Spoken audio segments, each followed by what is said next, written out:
Hall County Sports is also brought to you in part by Green Ford on Browns Bridge Road in Gainesville. Check out the latest deals, and remember, when you go Green Ford. By Turner Wood & Smith, serving the insurance needs of our area for over 100 years. And by McKever Road United Methodist Church on McKever Road in Oakwood.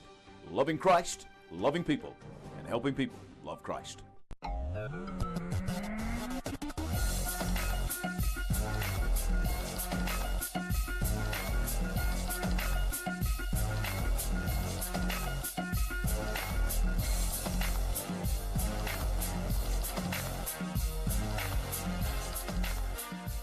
Hello again, everyone, and welcome to another edition of Hall County Sports Television. I'm your host, Gary Glenn. Now, one thing we're all about on this show is recognizing excellence and continuing their perfection. The Johnson boys overcame a 2-point halftime deficit to pull away from North Oconee and win the game 82-66. It was another 40-plus point night for Ty Cockfield, who rained down on the Titans for 44. The third time in an 8-day span he has scored over 40 points in a game. That helped the Knights overcome Ethan Dauberstein's 40 for North Oconee. Mitchell Dunham added 15 for the Knights, who went to 19-0 with the victory. The Knights rose to 20-0 on the season. Next time out with a 65-40 win over Oakwood rival West Hall. Cockfield scored 26, and Rod English added 15 for Johnson, while Esteban Ulloa led West Hall with 18 points. And we bring to the show now the head coach of the Johnson boys, Jeff Steele, an old friend of mine, been with us. Before we turned the cameras on, Jeff, I guess you and I have been knowing each other 17, 18 years now. Right at 20, yeah. It's been a while. Time flies. Doesn't it, when you're having fun? Speaking of having fun, you guys are having some fun this year, right? 20-0. I don't care, as the saying goes, I don't care who you talk to. That's pretty good. Well, we're thrilled about it. At the same time, it's a little exhausting, but yeah, our theme is to take one game at a time, and here we are at 20-0, and I hope we continue to take them one game at a time. I remember when you and I talked after Lanierland, you said something that I kind of took to heart. You said it's hard to beat family, and you've been quoted in that other places than besides talking to me. Tell me a little bit about the family attitude that's been going on the team this year. Well, it's just one of those special groups where they all seem to love each other. They have each other's back. Of course, my wife and I have them over to the house a lot for dinner and things like that, which always draws groups closer together. But yeah, we've had very little problems, very few problems with internal issues or anything like that. They all seem to be on the same page. Everybody's doing what they can do best and bring that to the table, and so far it's been a good recipe for us. You know, that kind of thing is one of those kind of things that, I mean, you can work with people. You don't have to necessarily like them, but it sure does make things a whole lot more pleasant when you feel that somebody has got you back. Yeah, and you know, it goes all the way down to the coaching staff too. I mean, we have a close-knit group of coaches that are all on the same page, and the kids have bought into what we're doing, and so it's been a real special season for us so far. Well, I know you got people that you brag on a lot, and basketball is a team game, but you've got two very, very special people in Ty Cockfield and Rod English. Yeah, well, they're the guys that came back from last year's group with the most experience, and they both improved their games in the offseason. They both got stronger. They both fundamentally they're better. And they've been great leaders for this group. Also, I want to mention DeMonte Nicholson, our point guard, who took Drew's spot. He is really a thinker out there on the floor. And sometimes the point guard, if they don't shoot a lot, doesn't get a lot of credit for running the offense. But he's kind of like your quarterback, isn't he? Yes, definitely. I mean, we played West Hall the other night, and he didn't play because his legs bothered him. He has some leg issues. And we just weren't the same team without him. I mean, we played pretty well, but it just, you could tell something was missing, and it was his leadership on the court that we were missing. I've been following some of the stats in the paper, and Ty, boy, I mean, he must have been up to his scoring average a good bit. What do you have, like 40-plus in 3 games straight in the span of like 8 days? He had 40 in 3 games and 37 or 38 in that 4th game. So, yeah, he's had a good stretch here. We've needed it. I mean, we got down to Appalachia 15 in the 3rd, and were able to come back and get that one. I mean, he had 26 in the 4th quarter alone in that game. So that was huge for us. That was a good test for us, as every game is. I mean, our region's pretty tough top to bottom as well. Is he attracting some more interest now as far as the college people are actually, concerned? Stetson, what are they called? The Hatters. The Hatters, yeah. the Mad Hatters. Yeah. Yeah, they offered him after the West Hall game the other night. Okay. So that's his first official offer. Now, he has several schools that are interested, but so it's good to get that offer on the table for Ty. Well, at 20-0, you got to be doing a whole lot of things well, but I'm going to play my game with you. Tell me this. We're really, really good right now at this, but in order to make a run deep in the playoffs, we got to get better at what? Well, I hope my guys watch this show. We've got to defend and rebound better. I think we can score with most people, but if we, I always tell my guys, if you defend and you rebound, you have a chance to beat anybody. And that's what we got to hang our hat on this last, couple of 3 weeks of the season. And that's got to improve for us to make a deep run in the state tournament for sure.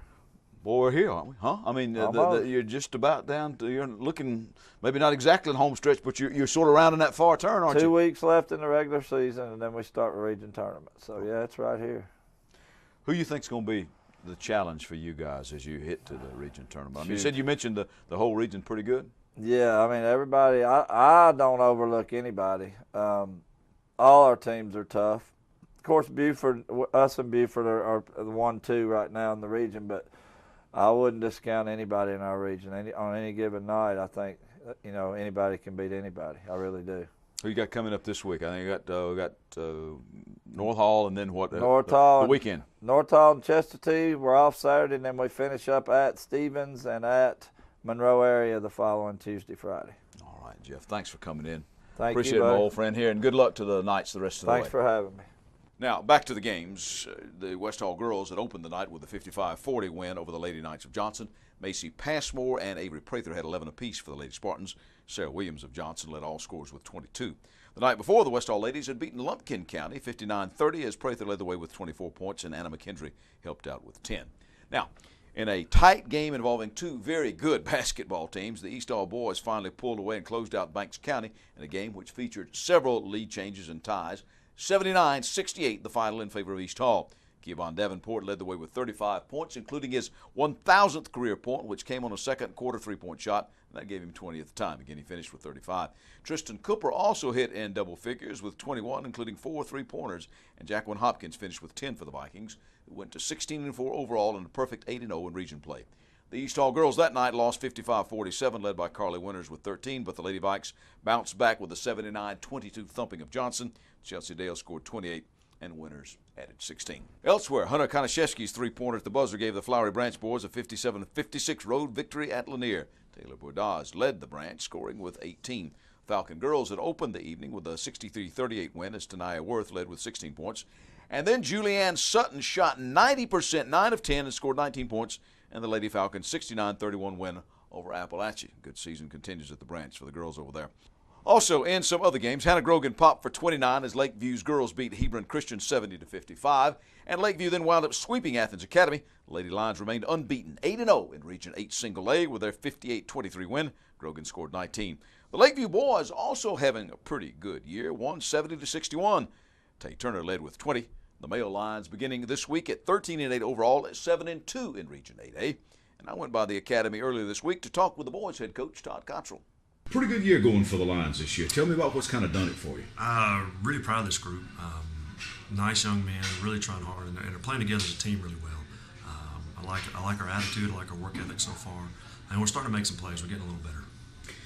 Now, you are in a unique position being a private school. Explain to the audience here out in TV land how all of this works. I'm still trying to figure it out. It's a math thing, which is probably not good for me. But if you win your region, then you're guaranteed one of the top spots in the state tournament. After that, everything's based off the power rankings, and the power rankings is a mathematical formula that comes in where your wins come into play, and the teams that you play wins come into play. So, for example, if you every game you win, you get 5 points plus 100% of the team that you played's victory. So, if you beat a team that won 10 games, then you get 15 points for each game. If you lose a game, you only get really 0.33 of their win total. So, if you, for math's sake, if you lose to a team that won 12 games, you only get 4 points. And then they total all that up and divide it by the total number of in-state games that you played, and that comes up with your power ranking. So, wow, that's pretty complicated stuff. that's probably not even right, but that's the way it was explained to me. But it's unique just to our class. It's really neat in a lot of different ways, but it means that every game is basically a region game for us in-state. Even early season games, which puts a little more pressure on you, but it's probably good for us in the long run. Okay, well, it's unique to the private school situation here. But you are playing well in the region right now. At the time we're doing this interview, you're 7-2. Right, and playing really well. Athens Christian is probably one of the best teams in the state. Any class, they're definitely the best team in our league. We've played them twice. We competed with them the first time. The second time, they smacked us around pretty good. But hopefully we'll get to play them again. But they're awful good. I think we're competitive with everybody else in the region, and I'm real proud of where our guys are right now. Yeah, and I would think that with the overall record plus the region record, you got a pretty good shot at making the playoffs, don't you think, Todd? I hope so. We are the last time I think we were 11th when they came out. They come out on Tuesdays. It just depends on whatever. And you got to make the top 16? Top 16, right? And you want to, there's some really big boys at the top. You kind of want to stay away from them if you can. But our guys are in a good position. If we finish out the year strong, we might have a good chance to slip in there. Who's provided the leadership for you this year? I have great leadership all around, really, from our entire team. It's a really cohesive unit. But our seniors, David Avey and Jaden Reed, have done an outstanding job of leading us this year, especially coming off the bench. Neither one of them start very often, but they play and they do whatever we ask them to do to help our team. Now, this coming Friday night against Towns County, Lakeview will be helping to host a benefit for a young cancer victim. Other games, Gainesville swept past Wyandotte 48-37 girls and 67-32 boys. Now, Taylor Hawks led the Lady Elephants with 14, while DeMarcus Simons and Sam Carpenter put in a dozen apiece for the Gainesville boys. Red Elephants had another sweep, next time out over Lanier. GHS girls won 33-22 as Shakaya Brown scored 10. And the Mayo Crimson Pachyderms won 71-52 as Simons had 20 more. And another night, another 2 wins for the Gainesville varsity teams as they beat North Hall 49-40 girls and 78-44 boys. Simon scored 16, as did Tyler Scott, who had a different sort of double-double with 10 blocks to go along with those points. Carson Heinen and Harrison Lovell scored 10 each for the Trojans. Gainesville girls were led by Brown and Taylor Hawks with 15 each, and Katie Sayers led the Lady Trojans with 13. Now, the games were big, but not any bigger than the moment for North Hall's Nicholas Bennett. This was a story that was covered by both the Times and AccessNorthGeorgia.com, and we're going to cover it as well. The senior manager was inserted into the starting lineup as a player and scored the game's first basket on a Brock Wingo pass. Again, as I said, he'd been manager, but now he becomes a player. Bennett, who was taken into Tim and Nancy Bennett's family from Russia, has battled through some challenges, including autism, fetal alcohol syndrome, and attention hyperactivity disorder. Well, he became a source of inspiration to the Trojan team under their former head coach, Benji Wood, who's now the head coach at Gainesville. And that has continued under the present coach, Tyler Sanders, who is a former Wood assistant. Nicholas, you see, is also, though, a long-range shooting specialist. And at halftime of the boys' game, they let him attempt his signature shot from beyond half court. Well, he let it fly, and it was nothing but net. And reports are it was his 1,000th career make from half court. How much fun has this been for you tonight? Scoring points and getting that 1,000th basket? It's like nothing in my life I've ever seen before her. It's just the most exciting time I've ever had. Knowing that between my freshman year and now that I'd be doing 1,000 shots. When I was little, I was only going to go for 100. And when I made those in a hurry, I set my big goal. And now I've done it, and I'm proud of it. How did it feel to get lifted up on your teammates' shoulders like that? Oh, it felt like I was in heaven. Sitting on the throne of God, that's what it felt like. Promise, Nick, here it is, what I promised you when we started this 4 years ago. There's your plaque we're going to put in the gym. That's for you. That's what I promised you the first day that you did it 4 years ago. There, you kept your goals, you did what you said you were going to do, and you never quit. And that's what happens, my friend, 2011 to 2015. I'm so proud of you. And once again, our thanks to the Times and AccessNorthGA.com for images and information on this piece. Now, Daddy Tim says his son, also a musician, a guitarist with a great desire to share his Christian faith, plans on attending Gainesville Baptist College and Seminary. Now, don't you just love a story like this? The night before, although they lost to Gainesville, the night before, North Hall took 2 from North Oconee. The Trojan girls won 65-55 as Sadie Cleveland had 18 and Kinsey Gillespie 15 points. Heinen had 23 and Wingo 15 for the North Hall boys. In another game, it was Chesterton's girls beating White County 39-21. Brooklyn Popham hit back-to-back threes and wound up scoring 17 points in that one. And North Georgia Christian's boys waxed Friendship Christian 60-29. Norris Rediger had a dozen points to lead the Chargers. We got more sports for you in just a moment. Gary Glenn back here on the set of Hall County Sports Television with Rob Bruce, who is the pastor of McKelvey Road United Methodist Church. And Rob now involved in a new sermon series. That's right, Gary. We have a new series called Where is God When? Where is God when the innocent suffer? Where is God when we have natural disasters? Where is God when we have accidents or personal tragedy or our marriage or our family falls apart? We'll be talking about these questions through the second week in February and love to have you as our guest. All right, Rob. Sounds like a good topic. We'll see you on Sunday. See you Sunday, Gary. There are moments in life that you wish would last forever. Dreams that really do come true. Treasures worth protecting. And a future to prepare for. Turner Wood & Smith is with you every step of the way. Established in the Gainesville area in 1905. Turner Wood & Smith has become Northeast Georgia's largest independent insurance agency by offering professional service at competitive prices. Turner Wood & Smith, ensuring your future since 1905. We're back. Gary Glenn, Hall County Sports here, starting things off with wrestling. Chestatee beating Towns County and Fannin County while losing to Dawson County that same night last week. Austin Donaldson, Jonathan Castillo, Gavin Cunningham, Matthew McClellan, Isaac Alarcon, and Jaime Arroyo all had 2 pins on the evening. Now, the only win that West Hall had against GAC was a pin by Elliott Rayford.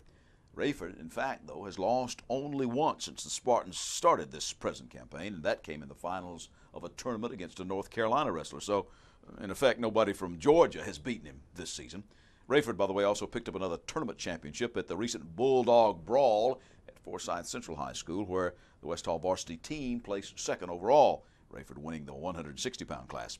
Also for the Spartan varsity, Robbie Campbell was first at 113, and Julio Gallegos was first at 126, while Jesse Bridgewater at 132 took third. Tian Vlock at 145 placed fourth, and it was Christian Irwin at 182, also a first place for the varsity. For the JV for the Spartans, Steve Rodriguez placed second at 138, while Archimedes Pacheco placed third at 138 as well. Chris Agudelo placed fourth at 138. And Colin Adams at 145 placed third, and it was Chandler Pittman at 170 for third place there. Looked like 138 pounds, pretty strong for the Spartans in that particular tournament, huh? In swimming, Hall County champion Riverside kept winning in a 5-way meet with wins over North Cobb Christian, Buford, George Walton Academy, and North Hall. Kevin Reel had a new school record for the Eagles in the boys' 100-yard breaststroke, 59.8 seconds. And speaking of swimming, it was a nice write-up in last week's Times about Gainesville swimmer Colin Monaghan, a state champ and a multiple Hall County champion as well. He has committed to swim at the next level at the University of Georgia. He's going to be a water dog over there. He's qualified in a number of events, by the way, for next month's state championships at Georgia Tech, which will be coming up the first weekend in February. We got more sports for you in just a moment. You've decided it's time to get in shape. Now let Falcon Parkway Fitness in Flowery Branch help you achieve your goal. Open since 2000, Falcon Parkway Fitness features free weights, exercise machines, group fitness classes, as well as personal training in a fun family environment with childcare, lockers, showers, and 24-hour access. Come by for a free consultation with a certified personal trainer. And just next door, check out Optimum Body Care Day Spa with massage, facials, and waxing, or K. Michael Salon for hair and nail care. Falcon Parkway Fitness is your hometown family gym, located in Flowery Branch, right behind the public shopping center.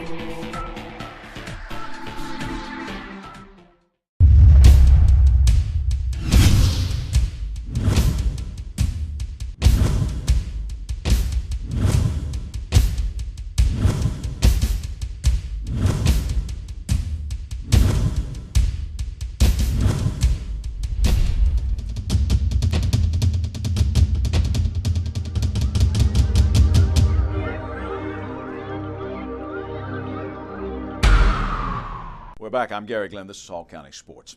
The Riverside Military Academy Character Development Program recently welcomed University of Georgia chaplain Kevin Hines as a distinguished speaker. Now, Hines is called a spiritual leader at the University of Georgia, where he serves as a chaplain for the Fellowship of Christian Athletes. He is an ordained minister, a graduate of Florida Baptist Theological College, and is affectionately referred to by the players and coaches of the University of Georgia football team as Chappie. Hines served in the United States Marine Corps from 1983 to 87, followed by service as a deputy sheriff in Polk County, Florida. Now, in addition to earning his degree in criminal justice, Chaplain Hines served as a drill instructor for the Leon County, Florida's juvenile justice system. The core values he learned as a young Marine and his experience as a law enforcement officer on the streets of Florida helped shape the fundamental principles on which he has built his life, both professionally and personally. Well, let me tell you the greatest thing about being a man. Greatest thing about being a man, or one of the greatest things, is we get to climb mountains. And this morning, you have another mountain to climb. God's giving you an opportunity, however you feel, whatever you're thinking right now, you got an opportunity to climb. You got an opportunity to succeed. You have an opportunity to become somebody that maybe you didn't think. I want to read you some scripture here quick, because I think it's apropos. You know, the Commandant is a dear friend of mine. I met Seth Appleway when he came to be the commanding officer of the Navy School, the Marine Detachment at the Navy School in Athens, Georgia, probably 10 years ago. I was invited to the command ceremony, the change of command ceremony. I had been working, they always come and ask me to do graduation speak or come and do the mess nights or be, act as the chaplain.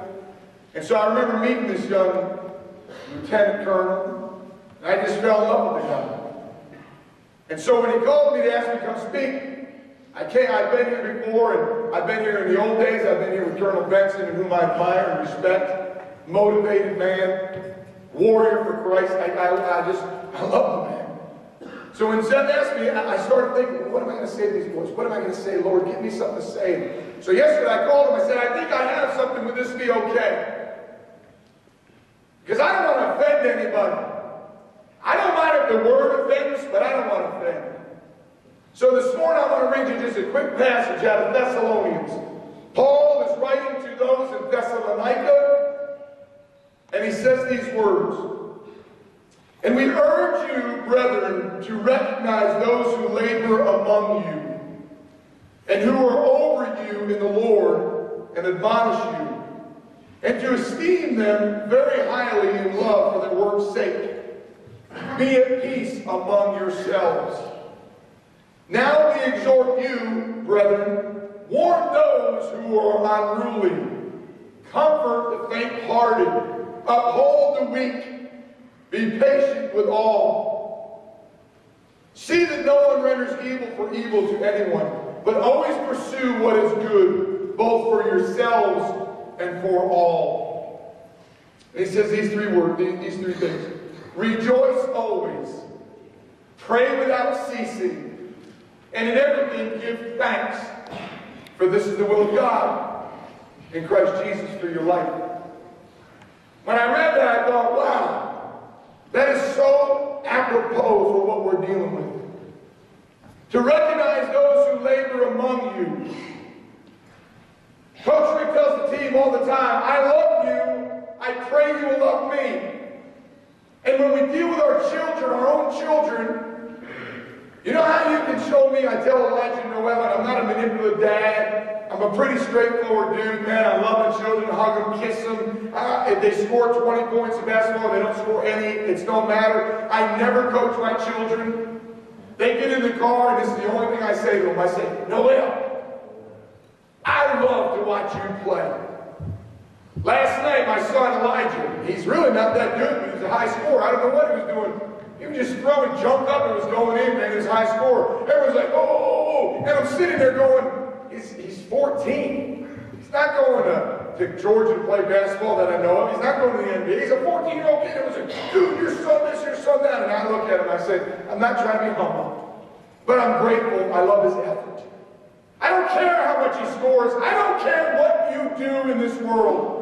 The only thing that you can control is your attitude and your effort. That's it. That's it.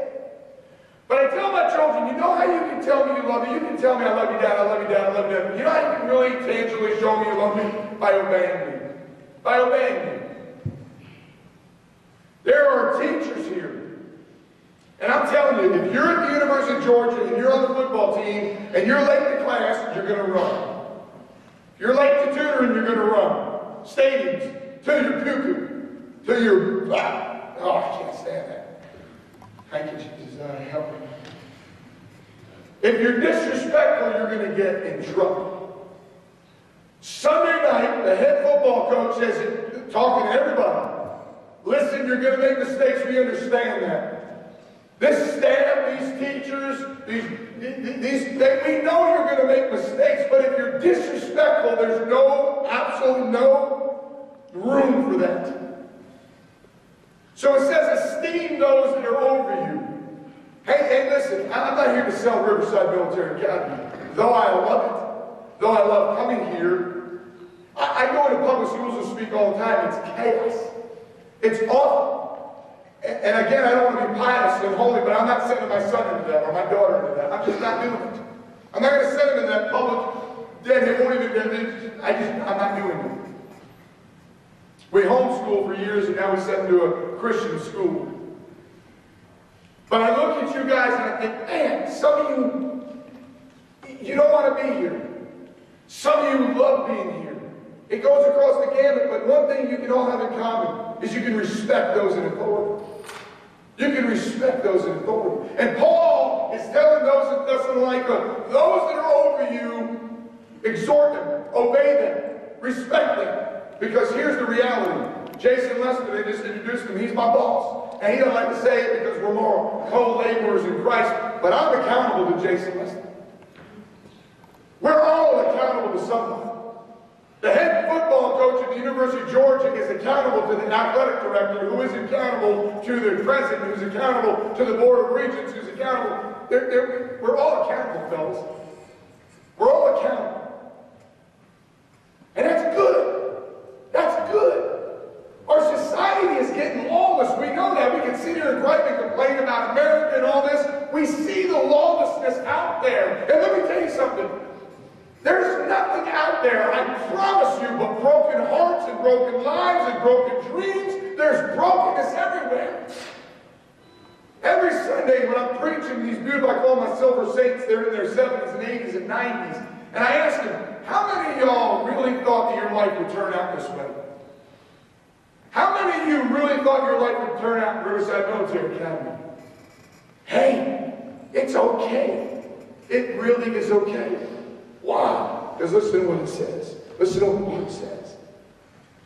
It says, now we exhort you, brethren, warn those who are unruly.